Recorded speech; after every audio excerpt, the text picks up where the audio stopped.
તો રમજાન માસમાં શાળાના સમયમાં ફેરફારને લઈને વધુ એક વિવાદ. વડોદરામાં પરિપત્ર બાદ હવે આણંદમાં પણ સમયમાં ફેરફારની માંગ થઈ છે. અહીંના હાડગુડમાં રમઝાન માસ દરમિયાન શાળાનો સમય સવારનો કરવાની માંગ કરાઈ. હાડગુડ શાળા વ્યવસ્થાપન સમિતિએ કલેક્ટરને રજૂઆત કરી છે અને હાડગુડની શાળાના 897માંથી 802 વિદ્યાર્થીઓ મુસ્લિમ સમાજના છે.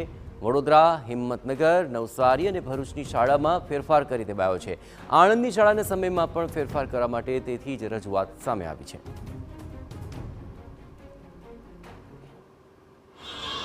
અમે જે રમજાન માસમાં જે સવારની શાળા કરવાની તેની રજૂઆત કરવા માટે અમે આવ્યા હતા અને અમે જિલ્લા શિક્ષણ સમિતિમાં બી આપ્યું, પણ એમને અમને મંજૂરી આપી નહીં, એટલે અમને અત્યારે કલેક્ટર સાહેબને રજૂઆત કરવાની જરૂરત પડી.